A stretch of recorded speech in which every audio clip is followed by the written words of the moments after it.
ঠিক একটা অদ্ভুত টুর্নামেন্টের পর্দা নামলো আমার পেছনে।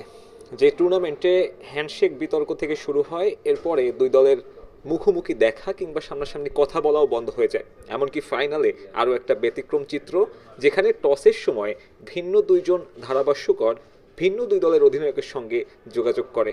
এমন সব বিরল চিত্রের পরে যখন ফাইনালটা শেষ হলো, তখন ধারণা করা হচ্ছিল অদ্ভুতের এই এশিয়া কাপের পর্দাটা তো অবশেষে নামলো।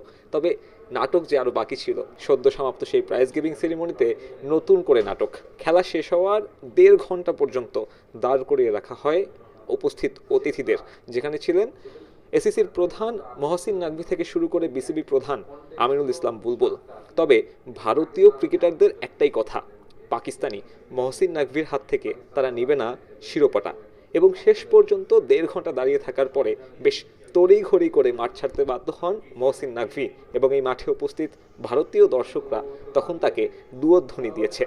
ভারতীয়রা শেষ পর্যন্ত অটল ছিল নিজেদের কথায়, এবং মহসিন নাকভিরও একদম সাফ জবাব, যদি তার হাত থেকে ট্রফিটা না নেয় ভারত, তাহলে কোনো ধরনের ট্রফি দেয়া হবে না।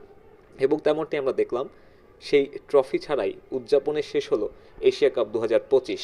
ভারতীয় দল ট্রফি ছাড়াই উদযাপন করেছে। হ্যাঁ, এরকম একটা অদ্ভুতরে টুর্নামেন্টের দেখা মিলল এই দুবাই আন্তর্জাতিক ক্রিকেট স্টেডিয়ামে। এবং মহসিন নাকভি কিন্তু সেই প্রাইজ গিভিং সেরিমনিতে শুধুমাত্র একটা পুরস্কারই দিয়েছেন, সেটা সালমান আঘাকে রানার্স আপ পুরস্কার। বাট কিন্তু সেই রানার্স আপ পুরস্কার নিয়েও আসলে দেখা গেছে যে সালমান আঘা খুব বেশি সন্তুষ্ট নয়, এবং যে ডামি চেকটা রয়েছে সেটাও কিন্তু সে ছুঁড়ে মেরেছে।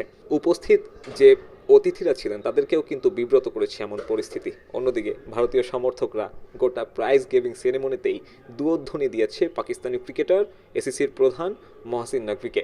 এবং সব মিলিয়ে অদ্ভুতরে এই টুর্নামেন্টের পর্দাটা অবশেষে নামলো। পর্দা নামলেও এই ঘটনার রেশ থেকে যাবে বহুদিন। ভারত পাকিস্তানের এই হাত না মেলানোর যে কালচারটা শুরু হলো, সেই কালচার আদৌ থামবে কিনা সেটাই এখন দেখার বিষয়। দুবাই থেকে সাব্বির মিথুন, সময় সংবাদ।